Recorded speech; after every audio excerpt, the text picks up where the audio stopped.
Jacq, lamb would have to be probably my favourite protein. There's just something about it. It might be the country boy coming out of me, but I love my lamb. So I'm going with some Turkish flavours today. We're doing a sumac spiced lamb shoulder.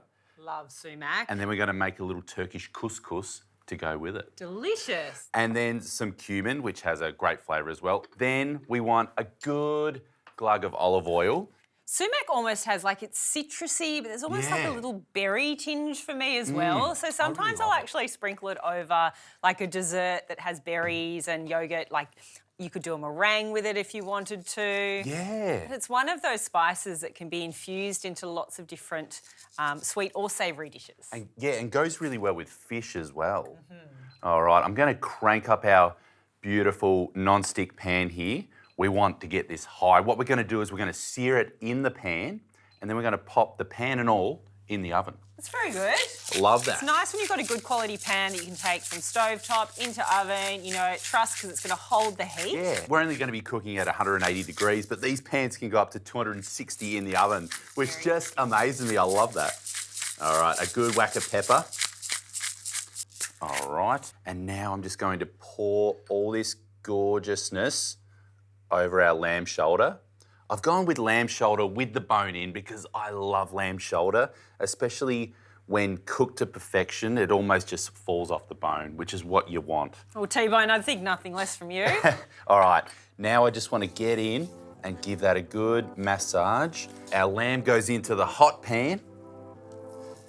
And then all we want to do is just get that nice and brown on all sides before we pop it into the oven. That's going to take about an hour, 180. Okay. Or if you wanted to go low and slow, you could turn it down 150, 160 for 2 to 3 hours. Yeah, great. Depends on how much time you got.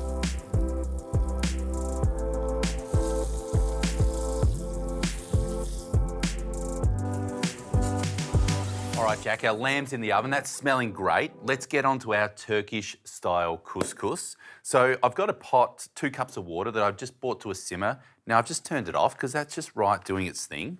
I want to add some chicken stock. Yep. Sometimes I find couscous in water gets a bit boring, but we're going to amplify some flavours by cooking the couscous in chicken stock. And then I've got some fun stuff over here that's going to go in our couscous as well. What can I do to help? Because I feel like I'm doing a good job of standing and watching you create a meal, but I'd love to help. Absolutely. What I'd love you to do is to chop up some dill and some parsley. Yep. All right, so I'm just dissolving that chicken stock pot into our water. I actually really love couscous. I think it's because it cooks so quickly. It is such an easy one to throw into these sorts of meals. All right, now to the chicken stock, I want to add a nice knob of butter because it's me. Everything better with butter. Yep, and just in there, and a little pinch of salt and a little bit of pepper. It tastes better, but also the butter in with the stock and the couscous helps to loosen the couscous too, doesn't it? Yeah, absolutely. So it doesn't stick together. Yeah, it makes it all nice and buttery and it won't stick together. All right, butter's melted in nicely. Gonna add the dry couscous now. If you work on ratios at home, you just work on equal parts liquid to equal parts couscous. Here we've got 2 cups of chicken stock and 2 cups of dry couscous. And then you just wanna mix that through. Love how couscous is just like this sponge. It just takes on all that gorgeous liquid. All right, okay. Now we're just gonna pop on the lid, fluff it up with a fork after 10 minutes, and we'll be ready to add all these gorgeous ingredients. Amazing. All right, Jacq, our lamb's come out of the oven. That is looking amazing. We're just gonna let that rest in the pan for a little bit while we finish off our couscous. Couscous is done. All of those fresh herbs can go in as well. And to elevate our couscous, we're going to put in some dried apricots. They're like little jewels, aren't they, dried apricots? Jewels, bit of sweetness, and some chopped pistachios can go in as well. And I will throw those herbs in. And we've got some preserved lemon, which is a fantastic Turkish ingredient that can go in as well. I feel like it's a bit of an underutilised ingredient, but has a really fantastic flavour and really packs a punch. So how much do we want in this? Just maybe one more. That would be great. Yep. And I'm just going to start to give this a good toss around. You're going to see all of those amazing colours. I might just put in a little bit of olive oil just to lubricate it a little bit. All right, all of that lemon can go straight in.